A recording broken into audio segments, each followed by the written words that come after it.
What's going on, everybody? Today we're going to be replacing the AC compressor on a 2013 Hyundai Tucson. So I have the part over here.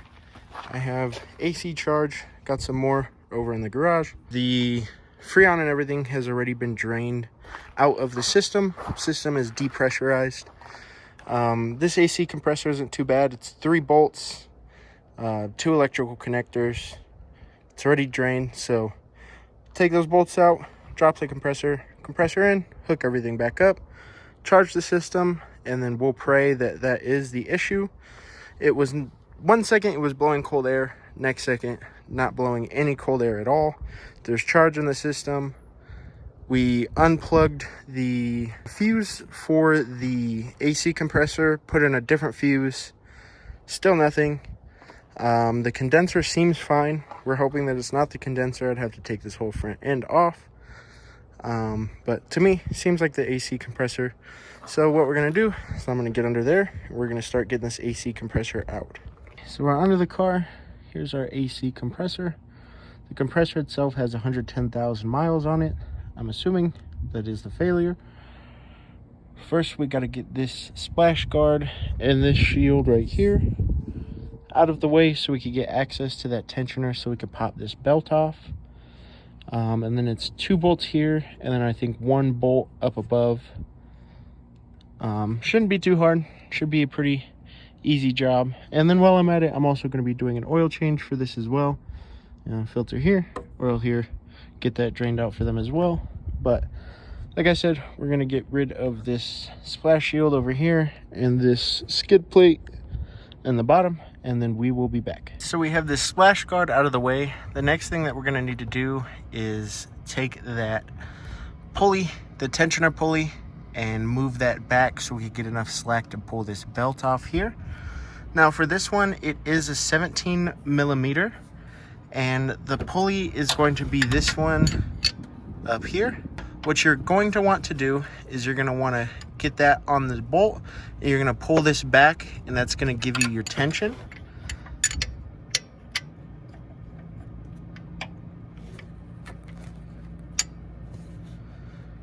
Let's see if I can do this. So you're going to pull this back, and then you're going to have a lot of slack in your belt here.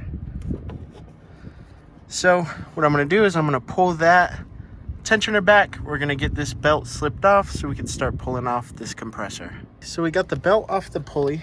Now what I'm doing is I'm breaking these bolts down here loose. There's 2 on the bottom and there's 1 up there. You're going to slide these out, and then you're going to get your hand kind of up in here. It's a little bit of a tight spot, but you'll be able to do it if you have the right tools. But you want to get these 2 done, and then the bolt up here. Then this is going to be loose, and then you're going to be able to kind of move it around so you can get access to those coolant lines, or I guess you could say Freon lines, whatever you want to call them. Get those off, unplug your connectors. There's 2 of them, and then you'll be able to get this compressor out. So to get that top bolt that I was talking about, it's better to actually do it from the top of the car.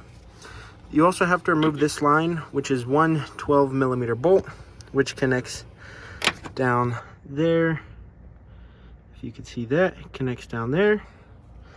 And then if you look down in here, there's going to be your next 12 millimeter. So if you look down here, the next bolt is going to be this 12 millimeter up here, and that's going to be your 3rd bolt to get this AC compressor off. Next thing you're going to have to do is get this line off as well, which again, it's just another 12 millimeter bolt. Once I have that line off too, we're going to be able to pull out this AC compressor. So we got the AC compressor out. Now the issue that I've run into is that they did send me the wrong compressor. So unfortunately I'm going to have to ship this one back and get the one with the 4 bolt and not the 3 bolt. All of the other connections are the same. Sensors same place, where you put the high and low side, and the electrical connector are all the same, just the mounting points.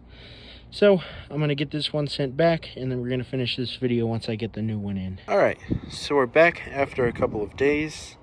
We have our new compressor, which is the right compressor, 4 bolts, everything like that is good and situated.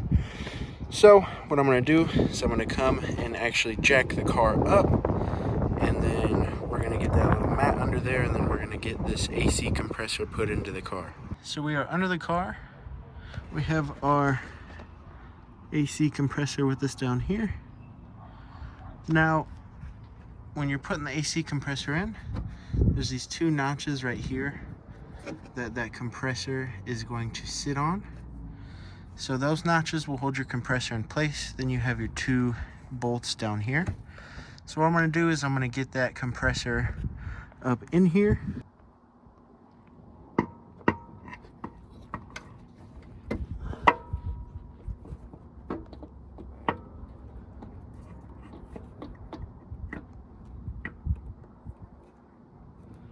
Okay, so now that that compressor is set on those notches, it's going to just rest there. Now you can slide your bolts in and then thread those with your fingers. So I have the top bolts down here for this compressor finger threaded in. I have the bottom ones in as well. Now what you're going to do is you're going to take a 12mm socket and we're going to tighten these top ones down, and then we're going to move down to the bottom. So we have our air compressor in. I got the little electrical cable connected. Next thing we're gonna do is we're gonna run that belt back over the pulley. Now make sure your belt is in the right sequence. I tried to put it on just from where it was left off, and it had a lot more slack in the belt. So I had to rerun the diagram. I'll put the diagram up on screen right here.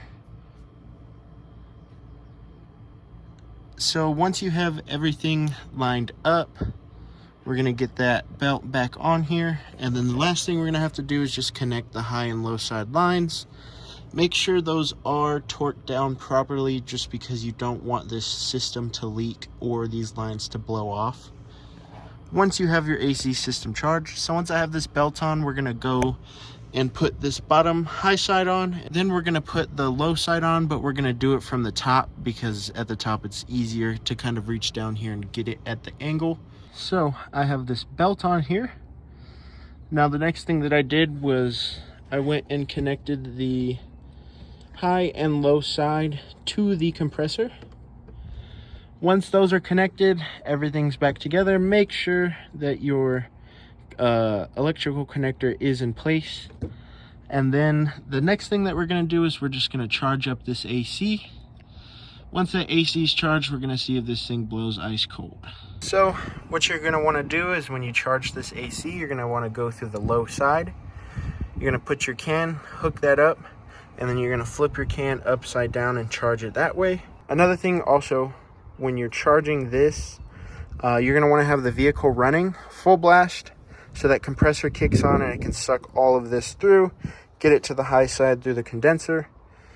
Once you have this charged and your level is in green, you should be feeling some nice ice cold AC in the vehicle. All right, so we're in the vehicle. We're gonna put our key in, start it up, let that run. Now that the AC charge is in here, we're gonna let this kind of blow some air here and see how cold this gets. Already you could feel it. It's blowing pretty cold already. Oh yeah, that feels good. I know you can't feel it through the video, but trust me on this one, it's blowing nice and cold. Now that all of this is done, the car's blowing nice and cold, the next thing that we're gonna do is we're actually gonna do an oil change on this as well, just to kind of get everything out of the way. So the oil change on this is going to be fairly easy. We have our filter here, drain plug back there. We're going to pull this filter out, get this drain plug off, dump it into this. Not really a actual oil pan, but I take this to AutoZone and get this dumped in their tank. But filter off, this off, and then I'll be back once I have both of those off. All right, so we have our filter out. Now it's going to be, for this brand at least, STP, it's going to be the S2808XL for the filter. Just take a little dab of oil, rub that around the top. We'll put that filter in, and then we'll get this oil draining. All right, so we have our oil drained, plug back in. It is a 17 millimeter plug for the drain. Now this thing is going to take 4.9 quarts of 520 full synthetic. So we're gonna get that oil down, reset the light, and then this thing is completely good to go. All right, so we got the oil in, plug in, filter is tight. We're gonna get this thing started. Sounds great, everything is good. Now on these ones, if they don't have built-in navigation, there is no oil life reminder on this, so there's no light to reset. But that has been the compressor job and the oil change on this car. Thank you all for watching. Make sure you subscribe, like the video. If you have a friend with one of these cars or you just find it interesting, make sure to share it as well. You guys have a great day.